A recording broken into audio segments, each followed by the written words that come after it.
میں کہتا ہوں اگر جو نہیں بھی مانتا وہ انسانیت اور فطرت کو اگر سمجھ سکتا ہو تو اسے پتا ہے کہ آج غم ہے، کل کمزور، پرسوں اور کمزور، اور تیسرے دن ختم۔ اور یہی چاہتے ہیں ماں باپ بھی، جو سر سے نہیں ہوتے، سر پر قائم نہیں ہوتا جن کا سایہ، وہ بھی کہتے ہیں کہ ہماری اولاد خوش رہے، ہمارے بعد بھی ان کو تکلیف نہ ہو۔ دوسری بات یہ ہے کہ آپ کے گھر والے، آپ کی فیملی، آپ کے بھائی، آپ کے بچے آپ کو غمزدہ نہیں دیکھنا چاہتے۔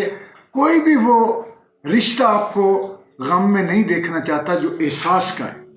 تو اس لیے دوسرا نقطہ یہ ہے کہ آپ غم کے سامنے تگڑے ہو جائیں، حوصلہ پکڑیں۔ اور تیسری بات یہ ہے کہ غم جو ہے وہ آپ کو ایک طرح کا دیکھیں، تیسرا نقطہ بڑا اہم ہے کہ غصہ ایک طاقت ہے۔ بعض اوقات غصے میں آ کے بندہ کیا کچھ کر سکتا ہے، لیکن اس غصے کی طاقت کا تقاضا یہ ہے کہ اس کو، یہ منہ زور گھوڑا، اس کو لگامیں دے کے رکھے بندہ۔ یہ آگ ہے، یہ اگر آزاد ہو جائے تو وہ طاقت جو ہے وہ بے راہ رو ہو کر، گمراہ ہو کر اور بغیر لگام کے وہ جلا کے رکھ دے گی آپ کو بھی اور سامنے والے کو۔ یہ وہ طاقت ہے جسے کنٹرول کر کے استعمال کرنے کی ضرورت ہے۔ اور غم جو طاقت ہے وہ ایسی طاقت ہے جس کو سینت کے، پچکار کے، اس کو جس طرح پرندوں کو آپ پیار کرتے ہیں، تھپک کر اس کو طاقت بنانے کی ضرورت ہوتی ہے۔ میں اپنی زندگی کی مثال یہ دیتا ہوں کہ اگر میں ایک غمزدہ بچہ نہ ہوتا، ایک اداس اور انتہائی یعنی درد کے عالم میں رہنے والا میں بچہ، لڑکا، نوجوان نہ ہوتا تو شاید میں اتنی شاعری نہ کر پاتا جتنی میں نے کی۔ میرے غم نے ایک راستہ اپنایا اور میں تخلیق کرتا چلا گیا۔ غم ہی انسان، یہ نقطہ سمجھیے کہ غم وہ طاقت ہے جو انسان کو خدا کے نزدیک بھی کرتا ہے اور انسانوں کے نزدیک بھی کرتا ہے۔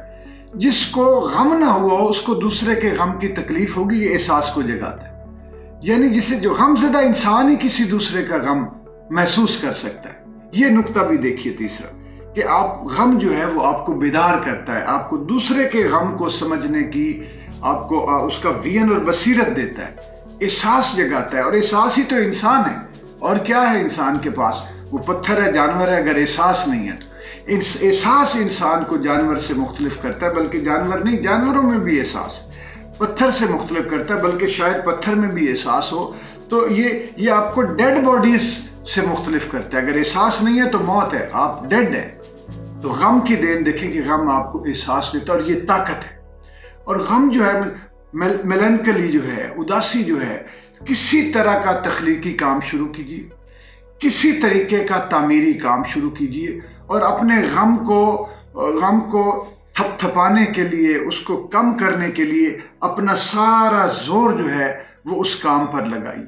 اگر مثال آپ تکلیف میں ہیں، آپ وضو کریں، منہ ہاتھ دھوئیں، اللہ کو یاد کریں، دل کو تسلی دیں اور کوئی کام کرنے بیٹھ جائیں، چاہے وہ آپ کا بزنس ہے، چاہے آپ کی جاب سے ریلیٹڈ ہے، چاہے آپ کا کوئی مشن ہے، چاہے آپ کی سوشل سروس ہے، کوئی بھی پروفیشن ہے، اپنے اس پہ غور و فکر کرنا شروع کریں۔ اداسی میں کیا ہوا غور و فکر ہی ولیوں کا غور و فکر ہوتا ہے، یہ پیغمبروں کا غور و فکر ہے۔ کوئی بھی آپ کو لٹیاں ڈالتا ہوا بندہ غور و فکر نہیں کر سکتا، کیا کرے گا؟ اور اگر کرے گا بھی تو کوئی وحشت اس پہ طاری ہو جائے گی۔ لیکن اداسی جس طرح انسان کو اپنے باطن کے سفر کرنے پر مجبور کرتی ہے، غم جیسے اپنے اندر ڈوب جانے پر اور اپنے آپ کو پہچاننے پر آپ کی مدد کرتا ہے، اس کا غور و فکر ہی اور ہے۔ تو آپ غم پہ غور و فکر کیجئے۔ غم کے دوران اگر آپ تخلیق کار ہیں تو اس کا میں کہتا ہوں جوڑ ہی کوئی نہیں، فنکار ہیں، آپ میوزیشین ہیں، میوزک ڈائریکٹر ہیں، سنگر ہیں، پوئٹ ہیں، پینٹر ہیں، اسکلپچر ہیں، جو اس طرح کے اگر آرٹسٹ ہیں تو یہ آپ کے پاس خزانہ ہے۔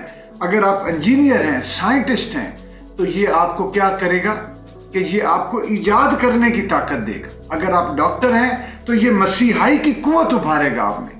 تو غم کو طاقت بنا لیجئے۔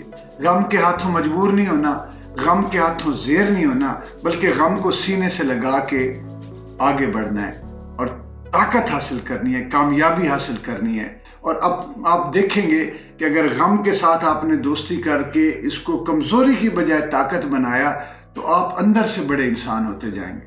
ایک شعر پہ بات ختم کرتا ہوں کہ میرے مولا کا کرم ہے یارو، میری بنیاد میں غم ہے یار۔ بہت شکریہ، السلام علیکم۔